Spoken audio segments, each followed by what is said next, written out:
So just excuse anybody that if other people start to walk in and parking is kind of difficult. I appreciate those being there and everything. Before we kind of get started, I kind of just want to give a general makeup of who we're talking to. We had about an even mix of family members and professionals sign up. So I was kind of curious first, if you're a professional working in a school, if you're at Kennedy, another organization, would you raise your hand? Awesome. And then family member, parent, friend, sister, brother. Cool. And I think we do our best. Our talk, I think, just caters to both groups equally. Yeah, so we'll get started. So we just wanted to give a quick introduction. As Stacey mentioned, we come from the Department of Behavioral Psychology, and there's one of 7 clinics there. We come from the Pediatric Developmental Disorders Clinic. If you work within Kennedy, it's the PDD clinic. That seems to be the easiest way to recognize us. And if you're family members, there's about 75 different clinics within Kennedy, so it's important to remember the name of the clinic that you're interested in going to. So PDD clinic, and we're within the Department of Behavioral Psychology. And the 2 main criteria that you need within our clinic are you have to have a child who has some type of developmental delay. So we see any children from speech delay on up through our most severe of the autism spectrum, cognitive impairment, genetic conditions, and sort of that blend. And then we also have to have some type of behavioral concern. And as you can see here, our most common behavioral concerns are physical aggression, tantrums, and some non-compliance, but we see a variety of other things. And within that clinic, we really try to work with a collaborative model with the family, but also providing some consultation. We work with you in session with your child and working on some of those behavioral concerns. And then we try to provide ongoing assessment and treatment. So we hope to send you home and send you to school with some good resources that you can practice and then come back and see how we need to adapt that to fit your lifestyle and your family. And then all of our interventions are rooted in applied behavioral analysis, and I'll let Dan tell you a little bit more about that framework before we jump into our visual schedules. While we're going along too, if either one of us start talking loud enough, especially in the back, just let us know. We don't have any mics, but it's a nice confined room, so just let me know, raise your hand. So we wanted to just touch on, just do a quick 1-minute applied behavioral analysis slide, because we hear the term ABA thrown around all the time. People say, I'm getting ABA therapy, or I did ABA, or this. And it's especially important for our families to understand that too, because you hear people say, we do ABA here.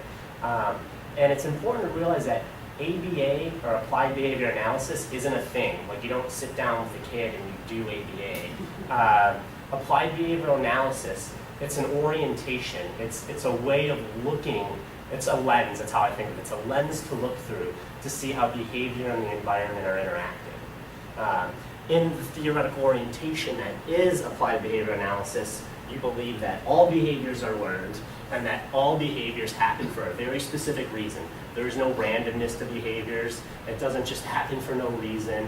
If it seems that way, it just means that we're not able to clearly identify the pattern just yet.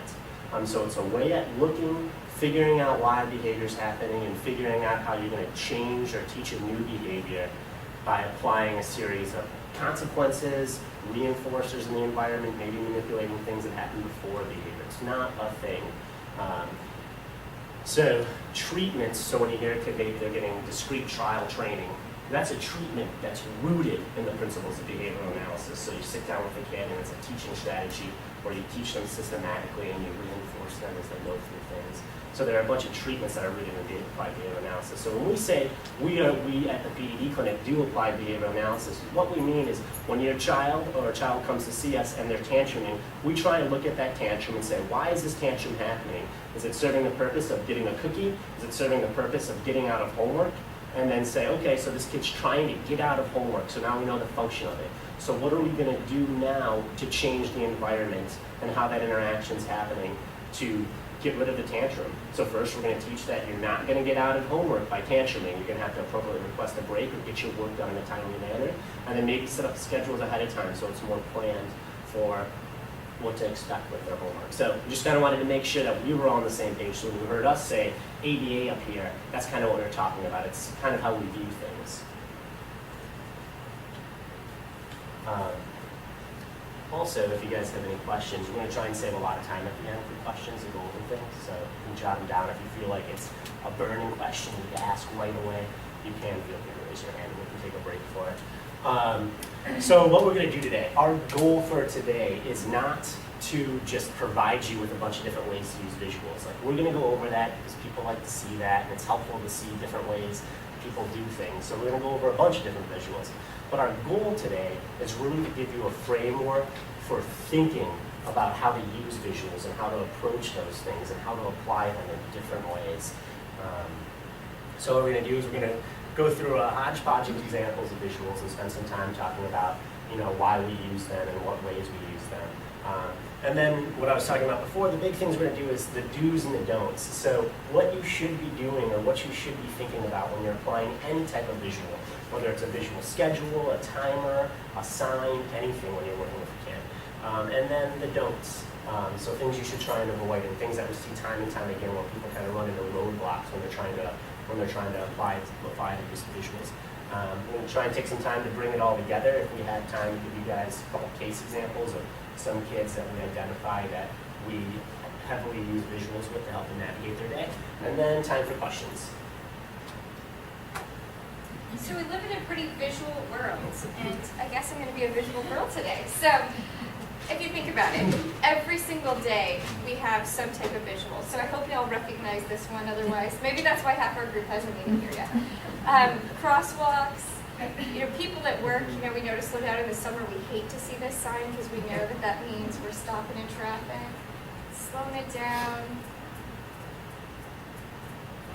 Busy day, you'll have calendars that look like this. So we live in a very, very visual world, and we have to find these things. Nothing's better on a road trip than seeing this come up, right? And in the morning, how many of you have to make the trip here? It's a pretty necessary stop. So we do live in a very visual world, and we use visuals all the time. And we're going to talk about that a little bit more as we move through, because if those visuals just disappeared, our world would become very challenging as well. So we want to make sure that we're providing visuals that are useful, but also that are effective for our kiddos. So as we just mentioned, we're going to give a ton of examples of visuals, and this is kind of just our general outline of what those are going to look like, and then we'll go ahead and move through from there. And these are just kind of these aren't all the possible visuals you could use, obviously, but these are just kind of a general roadmap of what we use. And the reason we wanted to show you the previous schedule is because sometimes when we're talking to other professionals or parents, that we get trapped in this belief that the visuals are just something we create for kids, and we sometimes forget that we use visuals all the time. We just have the luxury of accessing them just as a fluid part of our day and not even realizing whether it's checking your watch or seeing a road sign, and they dictate the things we do all the time. And so why we need to apply them for children who might have an especially difficult time navigating the world. So to start off with the first two, just general schedules and in-task schedules. What we're going to do is we're going to try and show you some examples and try and give you some. So these are ones we specifically made for kids in our clinic with our clients, and then also try and tell you other places you can get visuals at that we really like to use. So these are just good old-fashioned Microsoft Word visuals that we use with Google Images, making things. And so what we mean by when we talk about general schedules versus in-task schedules, and I'll show you some in-task schedules next, is when I think of a general schedule, I think of the general schedule of a kid's day or a portion of their day. So in general, I might get up and get ready, go to school, come home, and then get ready for bed. That might be my general schedule for the day. I might have a general morning schedule. This was for an older kid who checked off and self-monitored. So he woke up, made his bed, ate breakfast, got dressed, brushed his teeth, put his shoes and coat on. And for a bonus check reward, if you put the dishes away, you could have something special right before school. This is a little bit less dense of a schedule for the younger guys. So just you have to watch TV in the morning, eat breakfast, get dressed, and brush his teeth. And then for a nighttime routine, dinner, video, bath, milk, read, sleep. This is for a little guy that his mom was just pointing at the picture to show him. So these are just general schedules, general examples of how you would structure a general day for a kid, or a general morning. And it's not too specific, and you can cater them to their age, their level of need, what's going on. A general schedule might have 4 things on it. It might have every single stop in the day, but it's not as broken down. And what I mean by as being broken down is when I think of an in-task schedule, getting dressed or brushing your teeth are tasks that require lots of steps. They require several steps. I need to do 8 different things to get dressed. Now, I don't need a visual schedule for myself to how to get dressed, but if I see on my general schedule, if I'm a little guy and I see get dressed, I might not know what that means. I might know it means go to my clothes, but I don't know the order to do that. I don't put my pants on, then my underwear. And so that's why it's important to have in-task schedules as well. And so these are some examples. So an in-task schedule, it might say clean your room, and then you go to your clean your room chart. And this is exactly within that task what I mean by cleaning your room. I mean to make your bed, line up all your shoes, and do these other things. Another example would be brushing your teeth. You get your toothbrush out, you put the toothpaste on it, you brush, you rinse, you spit, you gurgle, and you get a token. So again, when we think about how complicated things can be, the in-task schedule, I feel, is a layer we often overlook. So I have families saying, well, I have the big general schedule together, we put this together for them. It says get ready for bed, or it says go brush your teeth, or it says do your chores, but then we forget to add that layer. How helpful would it be if it says get ready in the bathroom, and then a child walked to the bathroom, and then there was a get ready schedule sitting there next to the mirror for what they need to be doing specifically in the bathroom. Whether that's for brushing your teeth, potty training, getting dressed, any of those things, chores around the house. It's really important to use these things fluidly. And one of the things I wanted to show you really quick is, so there are the good old-fashioned paper pencil. There are so many different ways to make this, whether you're drawing pictures on a pad, making them on Microsoft Word. An app that we really like to use in our clinic and we suggest a lot of parents use, it's an app called ChoiceWorks. I'm going to show you a quick little 1-minute demo on it so we can stop and I can point out to you why it's such a helpful app. It is the most fluid visual app we've seen so far to use. Unfortunately, you need to have an iPad or an iPhone to use it. It only works on those products, which is rough. So, we pick and choose who we recommend it to if people have the technology to use. The schools, you can make them and print out the schedule real easily on them, transfer it to other iPads, email it to people. But let me show it to you real quick and then I'll explain it. But it's just one of the quickest ways for people that do have access to apps to be able to make it. They don't talk in it, so if there's no sound, it doesn't matter. There's like music in the background.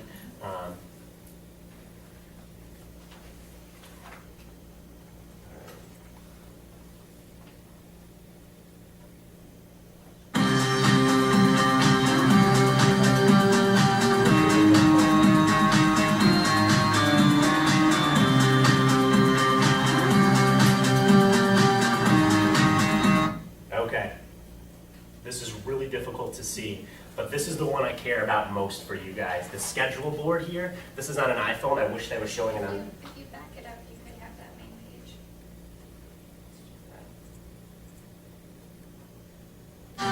page. Perfect. This is much better. So this is the actual schedule board that I care the most about. On the schedule board, this thing comes like preloaded with 100 and something pictures on it, but you can take pictures and add them to the photo library, so you can actually use real pictures in a kid's life. So this is a kid's nighttime schedule. On the iPad, you can add up to 8 things on the schedule, and then you can end with 2 choices. Like once you get all these things done, you can choose this or this. You can record your own voice or the kid's voice in there, so the kid might be saying, take a bath. I have a lot of kids that like to do that and put their own voice in it. When it's in the edit, there's a play button up there that's not in here for some reason, but they can hit play and it'll lead their schedule to them. What's nice is that also with each individual task, you can prescribe individual timers. So in here, I might have free time, and there might be a 10-minute free time timer in the center here, just like that is. And so when a kid goes to free time, they just hit play in the center, and then it's after the 10 minutes goes up, the iPad does an alarm to let the kid know your free time's up. They come over, swipe over to the next side, and it tells them what their next task is.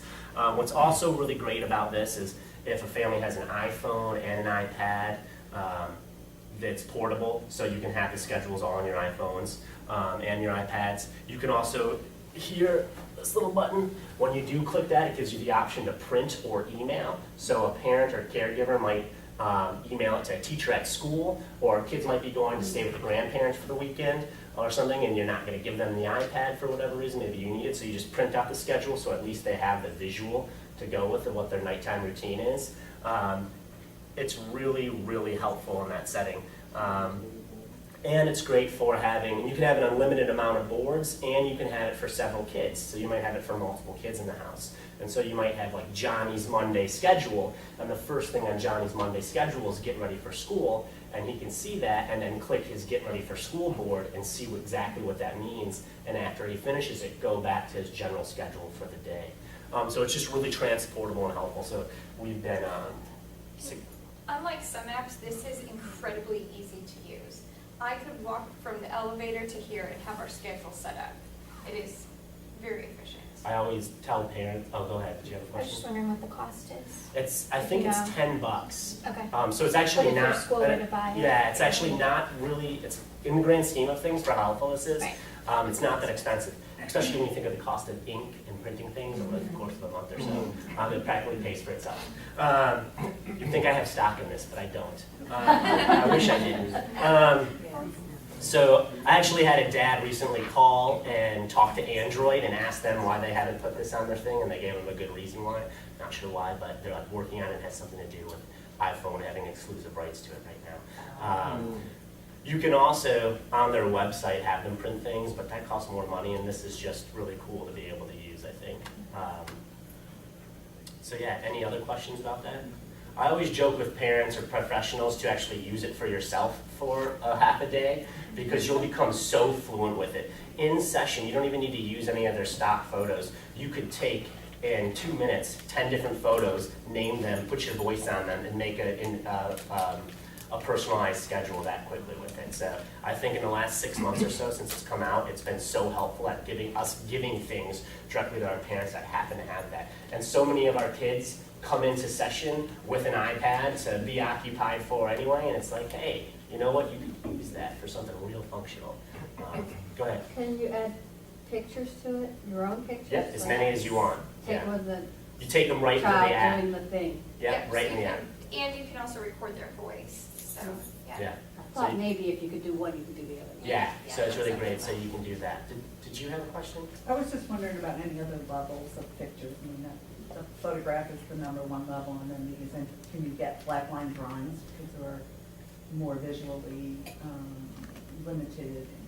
Well, you could, I mean, you could take pictures of those black line drawings and put them in, but that's the, Yeah, the photos that you see here are pretty much the staple. yeah, they're the stock photos that are in there. And then also with the app, it does come with,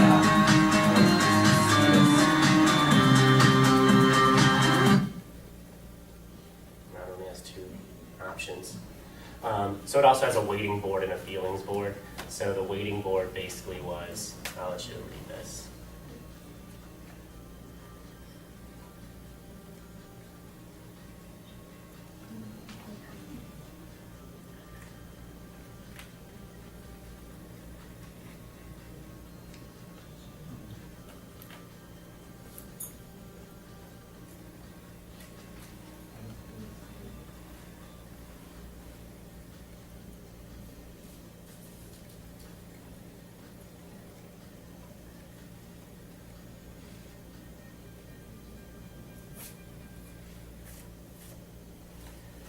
I would say the last 2, even though they're very nifty, we tend to use less unless it's a printout, because you don't want your iPhone or iPad getting tossed away while we're in timeout and upset. And a waiting. So sometimes those aren't always the easiest on the technology board. Yeah, the one thing I do use the waiting for is the waiting board for, like, mom or dad's on the phone or something, like preemptively, like, I'm gonna be on the phone for 10 minutes. You're waiting while I'm on the phone. Here are your 2 choices down here. And it like, just lets the kid know and pop it up. For those of you wondering, there is built into the iPads past the first generation, just in the general system management, there is something called guided access, for those of you who aren't familiar with it. And what guided access does is it lets people lock an app on. So a parent can put in a code, lock on ChoiceWorks, so a kid can't click out of it, like walk away and then go to YouTube. It's just locked into ChoiceWorks, and the only way to do it, to unlock it, is for the parent to put in the unique code to the guided access. So, anywho, so that's the in-test schedules. What was the website, something Be visual. Be But if visual. you just look on the App Store for ChoiceWorks, it's really nifty. So then moving on to another kind of scheduler, our first then schedules. And so we can use these a variety of ways, and they can become, you know, for some kiddos just as visual pictures. For some kiddos we write out first this, then that, and we actually write in text what they're doing. So we can use these a variety of ways. So first you go potty, then you can have the iPad. First we get really angry, then we have to stop and take a time out for so many minutes and think about it. Or first homework, and then we can have fun. And as you can tell, given that these are visuals that we've actually used with clients, we really adapt to what they can use. So fun for us might not be dinosaurs or trains, but for another kiddo we could adapt those in different ways. So these can be used, like I said, as pictures or as text. And then we can have some more complicated versions. So a kiddo that really likes Angry Birds, first he has to do so many tasks after school, and then he can have so many minutes of we time. And that could be adapted each day to have some different type of task, but he always knows the structure is the same, and then we time comes next.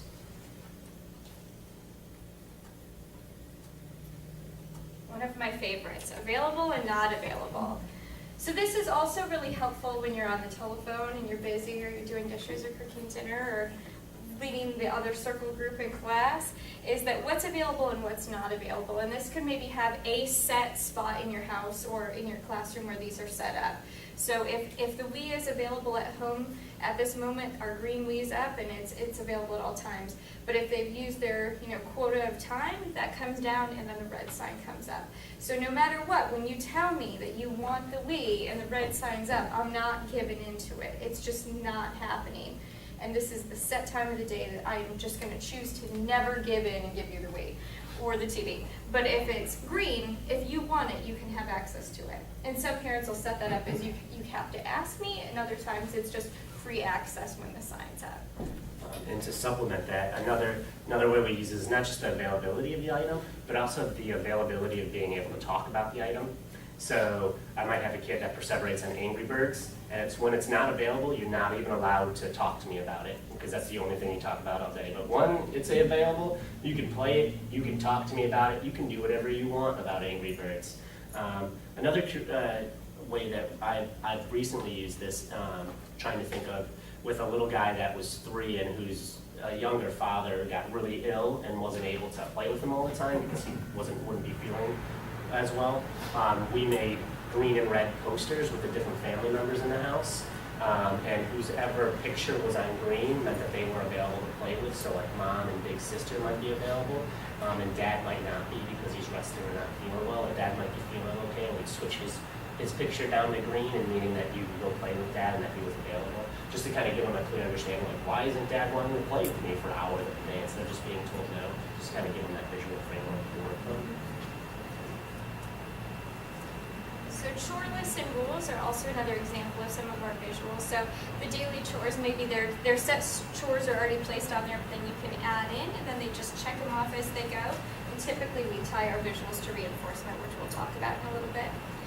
And then we could also have some rules presented as well. So use your nice words, follow directions, use safe hands, and they're, of course, once again, decorated up with some of their favorite things. So this is also appealing. One of the things we wanted to be able to share with you today that you should be able to still see on your outline is this free printables behavioral chart. And this, do we have a link to it? Perfect. So this has age-appropriate chores for kids for a variety of different ages. So starting as young as 2 and moving on up. And anything from making the bed to sweeping the porch to taking out the trash and mowing the yard. So it gives a good variety of where your child's developmental level is, and that it's never too soon to have to start these chore lists and what options are available. And I think this is helpful because sometimes we just don't know what really they're capable of until we trial out and take a look at a list and see what we can do next. The free printable would be, they have other free printable charts. I like to use it as the point of reference for chores usually, but also for parents that might not have a lot of time or don't have access to go down and spend time doing Google Images for an hour. You could use some of the behavior charts up there as just a general framework to work from. So reinforcement schedules. So what I mean by reinforcement schedules is you guys all know when your next paycheck's coming. You're probably on a 2-week reinforcement schedule. You know what you need to do or the hours you need to put in to get that check. Same thing. So if we're reinforcing a kid, when is it coming along? So there are different ways to do this. So for like this little guy, he was obsessed with Skylander Giants. Every week he could make it through, meet a certain amount of criteria. He got a 1/4 of a Skylander Giants token, and after he got all 4, he would go to the store and buy a new Skylanders Giant. And so for him, it's if he was able to follow the rules for 5 days in a week, he earned one of the Skylander Giant pieces. And so if he was following the rules, like Monday you get a smiley face, Tuesday you got next, but Wednesday, Thursday, Friday, Saturday, you got smiley faces, boom, you earned your Skylander Giants token. So he could see it, work through it. He could get a 1/4 of the token, he get to hold on to it. When he got all 4, he knew that he was going to be able to earn his piece. And then another way to think about rewards too is a lot of times I'll break up rewards for families, like think about daily, weekly, and monthly rewards, so that there's always something to be working for. And in the next sheet I'll show you what some examples of those might be. But so a daily reward might be if you didn't break any rules today, you get to earn a daily reward. If you make it 4 days that week like this without breaking any rules, you get to make a weekly reward. And then if you make 3 out of 4 weeks with earning a weekly reward, you might get to earn a big time monthly reward. So there's always something we're working for. Just similar to us, saving money or saving what we're working for. There are things, Starbucks is a daily reward for me. You know, I can go buy that, but I can't go on vacation every day. You know, I might have to save for several months or a year to do that. But I can always be working towards something. So reinforcement menu is what kids could be working for. So there's a little guy that comes to see me. This is what he gets to trade in his checks for. Every 5 minutes that he doesn't hit me, he gets to earn a check. We have that out on reinforcement menu. After he gets a certain amount of checks, he can trade in for any of these things, so he knows what his options are when he's done. So it's not like the haphazard, well, you could do this for your reward, or what do you think you should be earning? So this is what we're working towards. When I was talking about the daily, weekly, and monthly, I set this up for parents a lot, but these are just some examples. Like they don't have to be spending money. A lot of people worry about that. It can be really easy things like you get to stay up 15 minutes later, you get to have your snack or dessert, you get to choose a TV show that night, especially if there are siblings, you know, you get to have control of the TV for 30 minutes. Weekly one might be picking dinner, renting a movie, staying with a relative or something fun, like going to an aunt and uncle's house. And then a monthly might be a bigger thing, like a video game, a toy, going out to dinner. So they're always something they're working for. And that might be saving up. And you might think about these as worth in tokens. So if your kid's earning tokens, daily rewards might cost 5 tokens. But if you're trying to turn in your tokens for a daily reward every day, you're not going to be able to save up for a weekly or monthly. So with kids that are a little bit more advanced, you do it that way. Or you might be just doing it the good old, how I showed on this slide. If you're meeting your daily criteria, you're working towards your weekly criteria no matter what. You're going to get these layers of reinforcement. We'll probably speed up just a little bit through some of these other examples just so we can make sure we talk more about the do's and don'ts and have plenty of time for questions.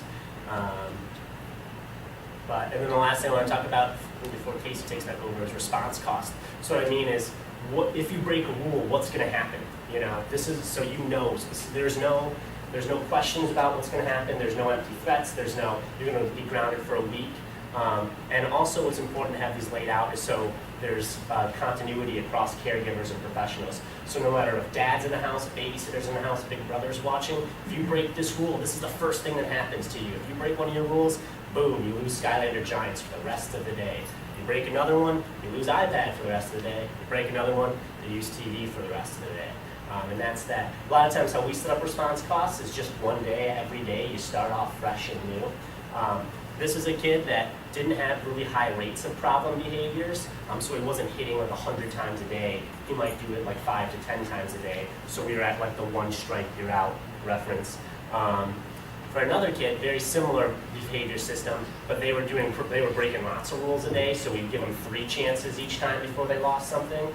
And the reason we did that is because if we didn't, they would have lost everything every single day, every single time. And we wanted to give them opportunities for success. And over time, after we kind of get better, we might increase the criteria, increase the expectations, and make it 2 and then 1 and go through. But this way, everybody knows what's happening. There's no questions. There's no second guessing. It's just, this is what happens. Real quick, I do want to add, because I've had this come up quite a bit.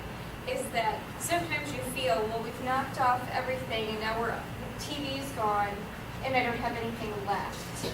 And that's okay to not have anything left to remove. It's not okay to say, well, tomorrow, now all three of these things are gone too.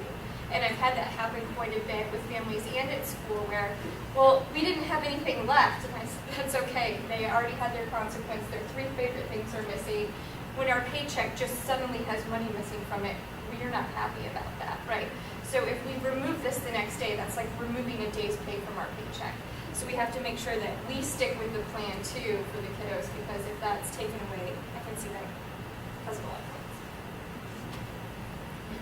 things. So timers. These are a visual that I often think of as the easiest one to get started with for some of our kiddos, and can start with really simple timers. My most favorite timer is this one that comes on the iPad, and I also believe it is available on the Android network. You can have it on the phone or the iPad, and it's interchangeable with both. It's a free app, and it's called Viz Timer, V-I-S Timer. And this you can set for any minute through hours, and the whole circle is consumed by whatever time you set it up as, and then ticks away as the time goes away. My most severe kiddos always understand this one, whereas this one, not always, because there's still that white period that always starts there.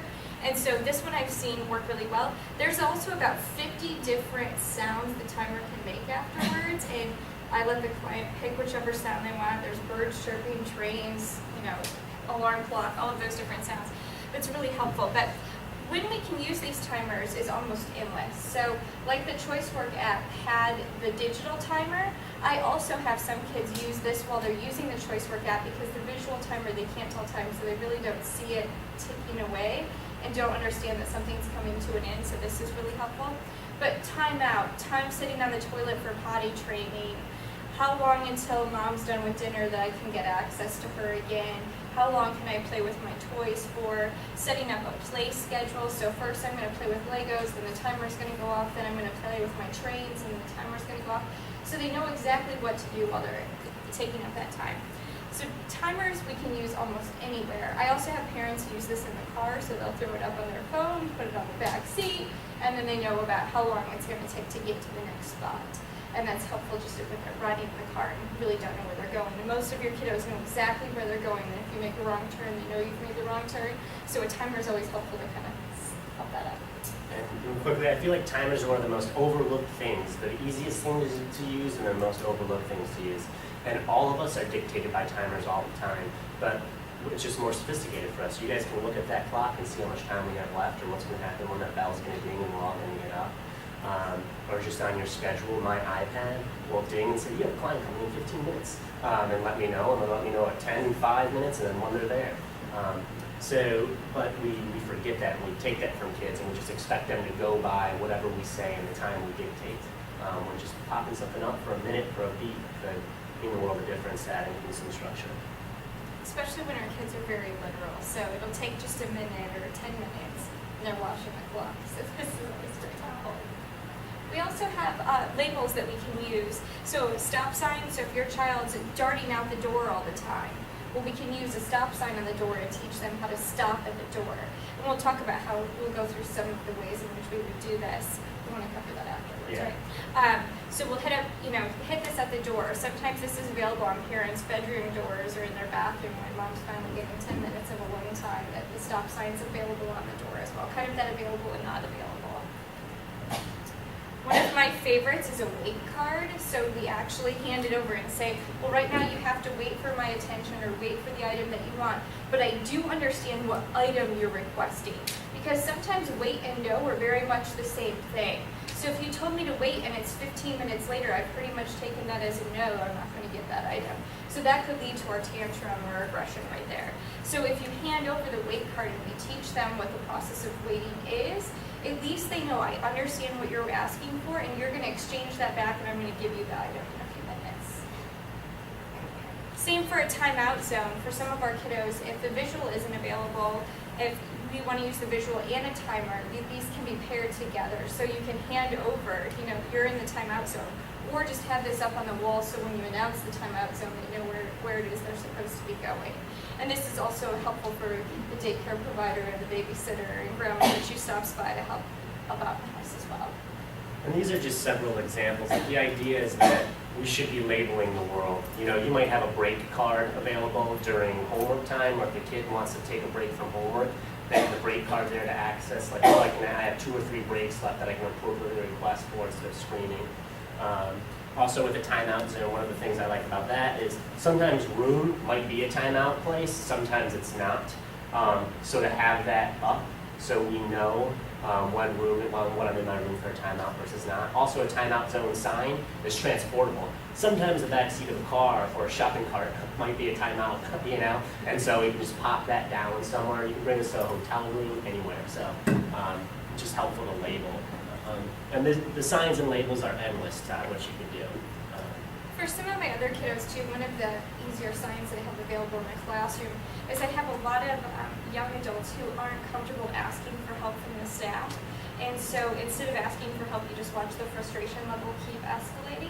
And so for some of those kiddos, I've done a green folder on the desk means I'm good to go. But if I put that inside my desk and I put out my red folder, that just indicates to the staff members in the room that I need help or some type of assistance.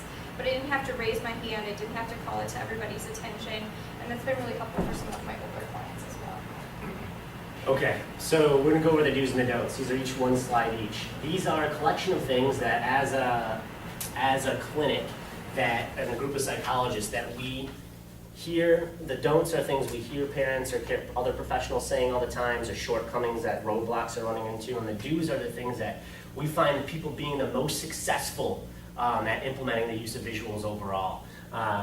And so this is where these are the slides that I care the most about. The do's. So be systematic. Have a plan. Okay, that is so important. Most people they don't have a plan of implementation. They hear this idea like, oh, I should be using a schedule. I'm going to go home and put a schedule together and use a schedule right now. Instead of being systematic or thinking about it. If your life's kind of been in chaos and out of order for 5 years, you can go 2 or 3 more weeks while you figure it out. It might be really hard, but I'd rather have you know exactly what you're doing and the structure that you're going to implement. So a good example for using schedules, those are usually go-to things we suggest everybody does, is put a schedule in place and get some structure. A lot of parents that will say, well, the morning's the hardest for me. Let's start there. Well, the morning's the hardest for you and the kid. It's probably going to be the hardest time for you to do something completely new. So my plan would be, what's the easiest part of your day? Oh, dinner and after dinner? Okay, so let's do a schedule that says eat dinner, play with toys, go to bed, because that's the easiest, most laid back part of your day, while we just kind of get used to this idea of implementing a general schedule. Or maybe we'll start with just a first then, just to get to this idea of like, oh, we're supposed to be doing what mom or dad say based off this and go through it. And then after we get good at that, then maybe we'll add a morning schedule, because that was harder, but since we got this idea of what schedules are, it make life easier now that we're applying it in the morning. And after we have general schedules throughout the day, maybe then I'm going to start with these in-task schedules and go from there. And I mean, granted, that's just one example, but it's just this idea of having a plan. Also, if someone were to look at all the different ways you could put visuals in your life, and all of a sudden trying to throw them all down at once, again, that's hard. That's too much work for anybody. This idea of have a meaningful start. What matters most? You know what? I'm going to start using timers first. That's what I'm going to do. And after I got timers, and I think that's going to be easiest for me to do and teach my kid to do, then I'm going to start with using signs around the house, stop signs, because that's the most, and put a plan in place, determine what needs to happen for you to move on to the next stage of your plan. Do I need to have 5 successful days of doing the after dinner schedule before I decide to move to the morning schedule? What is it? Do I need to wait to summertime to do this so we have more time around the day, or wait to a 3-day weekend? A lot of times, especially when we're in distress and we've been waiting to figure out a plan for so long, or somebody to help us do something, as soon as we hear something, we jump at it and then we apply it haphazardly. And then we have parents come back and say, it didn't work. None of this is working. And then we also forget that it's not the actual schedule itself that works, that's just a tool. A hammer is a tool to hit a nail, but you pick up that hammer and you use it. The same thing, you pick up the visual schedule, you use these to structure your day and apply them and help guide a child through the day. So you want to be planful and systematic, whether it's using a timer or using a schedule for your whole day. Don't jump in, come up with a plan. Provide reinforcement. This is another thing that we forget about, especially with schedules. We'll just start throwing the schedule down and expect a kid to use it. Or we'll just hold up a weight card and expect the kid to use it. What we need to do is apply reinforcement so there's motivation to use the schedule, or motivation to understand the weight card. This kind of goes in with the next thing. I'm going to explain these together, teaching the visual. So at first, with a more complicated visual, a visual schedule, which might have 5 things on it, at first, to teach that, I would expect the parent, maybe for 2 weeks, to be going through every single step of that schedule with the kid. And then maybe after every single thing they cross off, made my bed, they get a reinforcer. There's a token. I don't care if a kid's getting a Skittle, 6 Skittles every morning for a week, but they're learning how to do it. And the grand scheme of things, that's going to be much more helpful. So whatever that reinforcer is, to actually use reinforcement to get them to use it, and then fade that out. And that goes back to being systematic. So maybe at first, I'm giving reinforcement for every single task done on a schedule, and then maybe after a couple weeks, I'm only getting reinforcement after every 2 or 3 tasks completed. But that was part of my plan, and I went over that with the kid, and we chatted about it, or we made sure it was really clear, or whatever we needed to do. Another perfect example for teaching a visual, the most important visuals to teach are signs. So teaching a weight card or teaching a stop sign might mean, for a stop sign, might mean for 5 minutes, 3 times a day for 2 weeks, you play a stop game where you run and then you stop and you play it. So we teach it and then you get a Hershey Kiss for stopping when you were supposed to. Or sitting at a table for 10 minutes and playing with the iPad for a minute, then taking the iPad away and saying, we're gonna wait for 30 seconds and setting a timer. And be like, oh, timer went off, we're done waiting, here's the iPad. And you might do that 100 times, but the idea is that you're teaching it and going through it and making sure that it's meaningful. So then when a wait sign pops out when you're waiting in line at a grocery store, it's not like, what's this? It's like, oh yeah, when mom or dad gave this to me, I was being patient and waiting for things. So you need to teach these things. You can't just expect that they're introduced into the environment, that they work. So it's really important. In the first few trials are usually really rough. Mm-hmm. You know, my first few trials with clients waiting in session, it's usually an aggression, it's usually a pretty good tantrum, a nice meltdown on the floor, and that usually sometimes tells me too that maybe my wait period's too long for them. Maybe I thought, oh, well sometimes they sit and wait patiently all the time while they're sitting here, but maybe I actually need to start with just 5 seconds, and I use my hand as that visual, and we count down, and then we're exchanging the items. So sometimes that has to be really broken down to really easy intervals. Another big one is with available, not available. So I'll sit with the available, not available sign on a table and have an iPad or even a Wii available or whatever the kid, or snack, and say, okay, it's available for 5 minutes, timer goes off, boom, put not available up. And, I mean, it's this principle of weight card, but you're using not available and available to teach it in an hour and then apply it through the rest of the day. Remember when we practiced yesterday when this thing wasn't available, we weren't even talking about it, or I reset the timer, and we have to teach these things. So these are the biggest 3 things to make sure that you're doing. And then the other ones are being persistent. Don't quit on it. Keep going with it, keep trying. Like she said, the first couple might be really, really hard, but you keep going at it and you don't quit. What I mean by have more, I mean don't just stop at one visual. Don't just stop at one thing. A lot of times, again, a parent or a professional will just put a visual in for the general day and be like, this is it, problem solved, we're really good at this. And we forget about all the other times during our day that we could have visuals, or all the times during our day that we have visuals. You could put them in so many places and help a kid navigate their environment. Be creative. A lot of times if these things are new to us, we don't know what to do. We look for some sort of textbook visual or somebody to do this thing. Individualize it, personalize it, make it creative, make it fun. Put Skylander Giants around a thing, decorate a jar for a token jar. Think of something crafty. Take this idea of, okay, I want to create a visual for my kid to learn how to wait, but the silly weight card thing's not working. Is there something else I can do to get that same point across? It doesn't have to be any type of textbook thing. And then foster autonomy. The primary use of making a world visual and using visual structure is to foster autonomy within kids. It's one of the ways that we're able to be autonomous through our day and get through.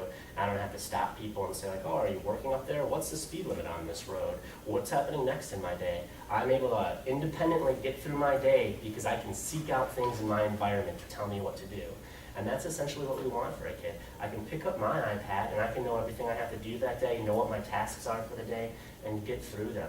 I would rather have a kid be able to wake up, check their morning schedule, get through that independently, know they have to go brush their teeth, get through that independently, know, oh, this is where my coat hangs up, oh, the not available sign's up, I'm not gonna ask my mom for fruit snacks this morning.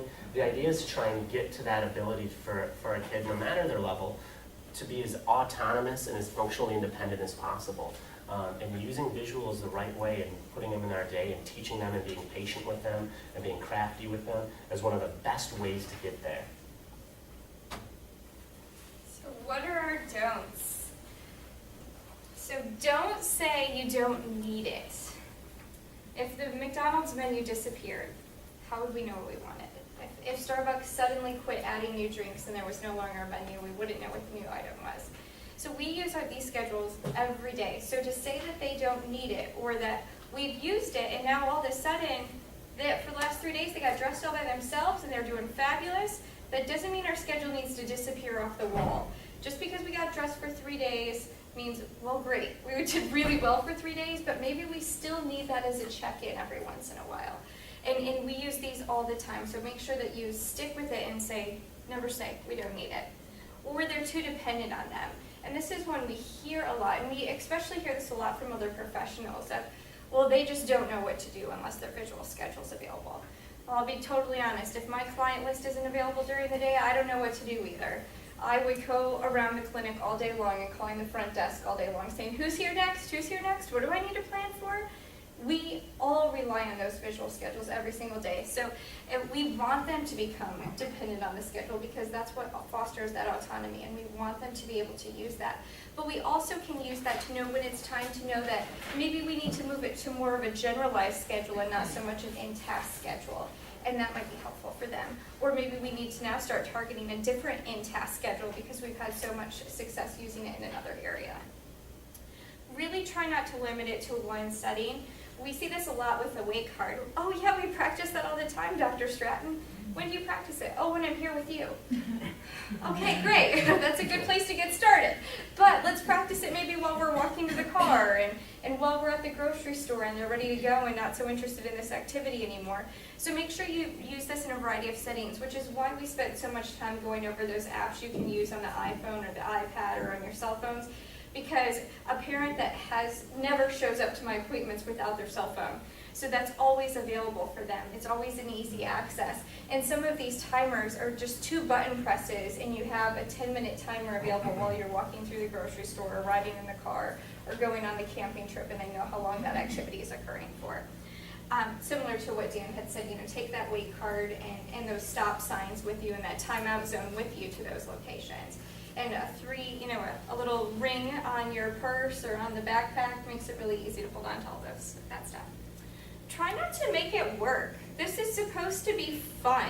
So, like we said, get started with an easier time of your day to use these schedules and be thinking about how you want to do that. Because if this becomes just another chore like their homework and all the other activities they have to do with their chores, this isn't also going to be fun. So even like you mentioned, changing up the weight card. I have some kids who just hold Thomas, the train, and that's their weight. And anytime Thomas is available, that's their wait time. And so it's been fun. They have it, it's available, and then they know during that time I'm not supposed to be bothering mom or dad or my teacher using those items. And try to keep changing it up. This schedule's supposed to be helpful, so if we need to switch from those general schedules to the more in-task or reverse those, keep that in mind and that they need to be changing. And never just quit. It should be available and used on a daily basis. Yeah, and the big thing with the don't quit is a lot of times we might go through a honeymoon period where a kid sees the schedule and it's like, yeah, I'll follow this schedule and do it for a week. And then after that week goes by, mom and dad are like, oh, it just stopped working. It just stopped. Or a kid also will be really resistant to it and not want to do, or say, I don't want to do my schedule, or scream when it's happening. But you know what, stick with it. I can't scream every morning when I don't want to do my schedule today. I still have to do it. That doesn't work for me. You know, and that's the idea. And this whole be stagnant, a kid shouldn't have the same visual schedule for 5 years. You know, switch it up. You know, summer's different than school year. Monday's different than Tuesday. You know, and that's going to make it easier for you as well. You want to be doing those things. And going back, and the article is escaping me, but one of the things I like to let people know, especially about being functionally autonomous, one of the biggest predictors of long-term success for children with autism post-high school is their ability to be functional. It's not the academics they know, it's not if they can match colors, it's if they can be functional. The kid that doesn't know social studies or geometry but can get through their day is better than the kid that can't but knows all the continents.